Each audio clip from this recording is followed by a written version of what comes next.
So how do you buy an expensive car for cheap? And when I'm talking about expensive, I mean the higher end Mercedes, Lexuses, the Audis that you see usually really wealthy people or businessmen driving on the streets. Well, over the past 4 years, I've been switching cars a lot, sometimes once or even twice a year. So I decided to put together this video to show you the whole financial aspect of it so that you can get a great deal as well and drive higher end cars for a cheaper price. So first things first that you gotta look at is if you're paying cash for the car or if you're gonna be financing. On the financing side, obviously you're gonna have to look at your credit. And here's the guideline of applying for cars whenever it comes to credit. So if your credit score is above a 650, you're most likely gonna get approved for every single type of loan out there, as long as you don't have any bad credit history with that creditor. And on top of that, if you have above a 650, you're probably gonna get an interest rate of lower than 10%. Now on the flip side of that, if you have a credit score below 650, you're probably gonna have a higher interest rate. Now whenever you apply for a car loan, creditors are gonna be looking at your income, your debt, and your credit score. Now when it comes to your income and debt, think about it like this. Think about how much monthly income you have and then subtract all your total monthly payments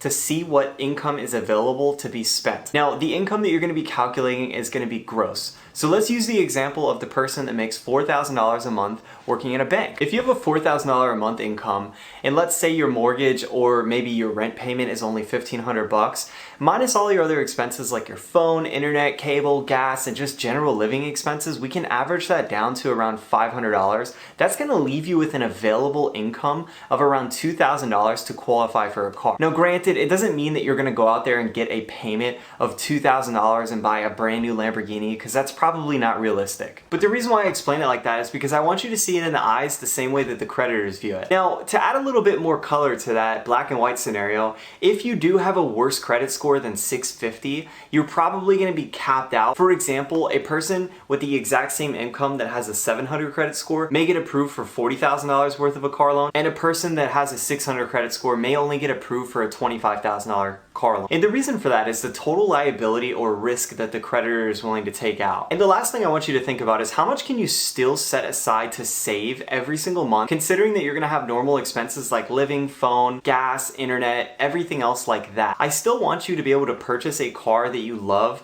and still set aside money in the bank every single month and also set aside money into your IRA. I don't want you to go live above your means or do anything crazy like that. So look at your overall budget and make sure that you are comfortable with throwing away a set monthly payment for this new car. So now that we got the basic information out of the way, this video is going to be made for the masses, so I'm not counting on the viewer or you to be able to fix up the car on your own and do all those repairs, although we will touch up on the realistic approach of buying a Mercedes, BMW versus a higher end Honda. And if you made it in this video this far, go ahead and give this video a thumbs up and subscribe to my channel for more cool videos like this. So first things first is you got to figure out your budget. Like I mentioned earlier, you're going to have to figure out the monthly amount that you're comfortable throwing away, because cars are depreciating assets and I don't want you to bank on buying a car, paying it off over time, and being able to resell it for a higher value. And the easiest way to figure this out is to Google car calculator. I personally like using the one from cars.com because you can plug in your taxes, your APR, and all the little nitty-gritty details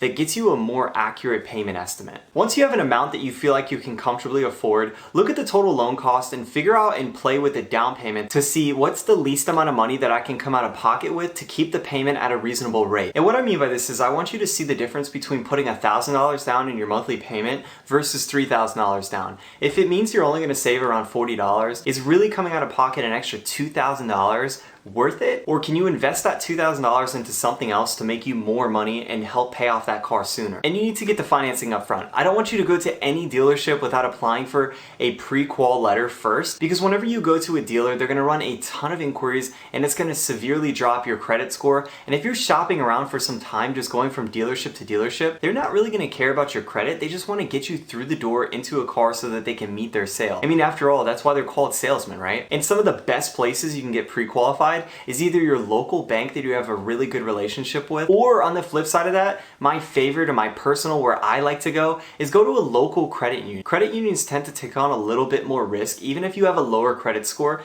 and start developing a relationship with them as well, because it's going to come in handy whenever you want to apply for future loans or lines of credit as well. So by this time you should have a budget, you should have your financial information squared away, you should have a pre-qual letter, and you're ready to start shopping to get an expensive car for cheap. So this is one of the first rules to get a really expensive car for cheap.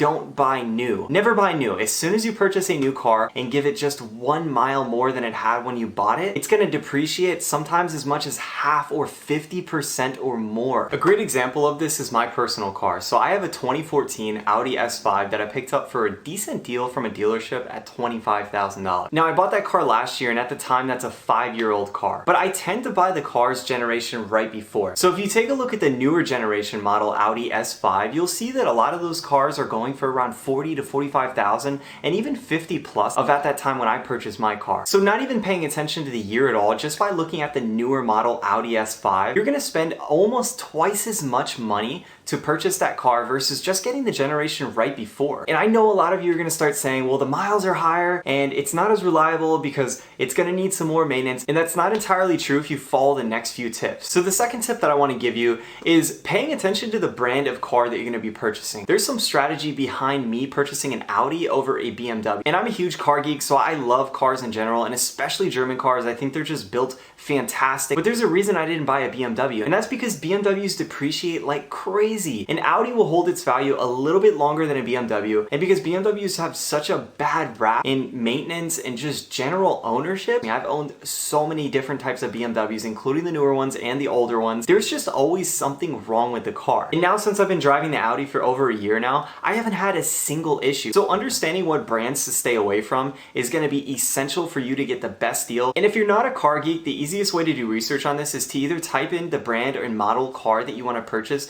into YouTube, or look it up on some of the forums. They have car forums for almost every single car out there, and they will give you maintenance estimates over the course of 4 years of that person owning that car, so you can kind of predict the future and see what kind of maintenance you're going to have to go into. Another tip is kind of obvious, but I want you to pull the Carfax. It's well worth the investment, especially for spending $20,000+ on a car. You want to make sure that you're not buying a car that has tons of rear end damage or stuff that really can't be replaced. And even more important, the reason why you want to pull the Carfax is to see the general maintenance ownership. Most people who don't have a very expensive car don't know that it comes with a very hefty maintenance bill, and going to get an oil change is not going to be just $50 or $30 like a Honda Civic. So reading through the forums and making sure that you have the maintenance done on the Carfax. For example, if you're going to buy a car above 50,000 miles, make sure that certain items like the water pump, like the shocks, like the brakes have been changed before, so that you don't just buy that car and then have to go and get it changed yourself. And believe me, it can be confusing at first, but literally all you have to do is type into YouTube the model car that you have, and someone, I promise you, somewhere has made a video of what to avoid and how to properly test drive that car so that you don't get caught up buying the car with the same mechanical mistakes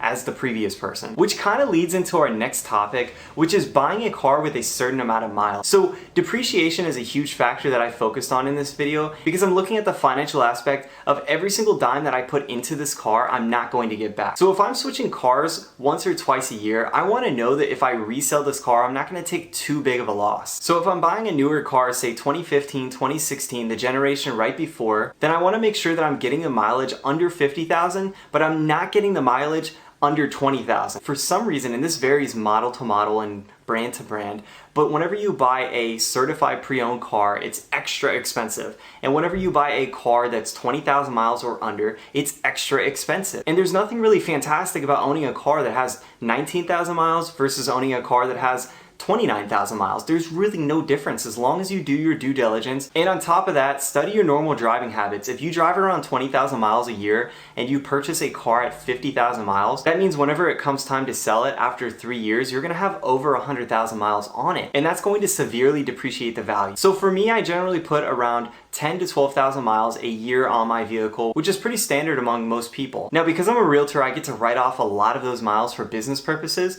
If I were you, I would try to set up some type of side business so that you can also take advantage of the IRS tax refund of mileage as well. And then finally, looking at the big picture overall, whenever it does come time to sell, because you're not gonna hang on to this car forever, you wanna make sure that you're gonna get the most money for it as possible. So if you have the experience, I would recommend you to sell it privately or to a local friend so that you can get the most money for it. And the goal is not to really make money on the car, it's to not lose money on the car. If you can sell it for the same loan balance, so that way all you came out of pocket to buy the car over the course of the time of you owning it was just just the monthly payments, then that's a win-win, because that's sort of like leasing a car without putting a deposit on it, without having to worry about the mileage or any upfront fees or hassles that the dealership gives you anyway. Now, if you can't do that, that's completely understandable. I wouldn't recommend you to go trade this car into any just random dealership. I would recommend you to get a CarMax estimate because one, it's free, and most other dealerships are not going to be able to beat that CarMax estimate. And if you bring that certificate with them within a certain amount of days, they will be able to match that price and work with you so that you can repeat the whole process over again and get your next luxury vehicle. Well, that's all I have for you today. If you like this video or if I taught you anything new, go ahead and give it a thumbs up and consider subscribing to my channel for more cool videos like this. If you enjoyed this video, you know what to do. Go ahead. Smash that like button. And click subscribe so you won't miss any new videos.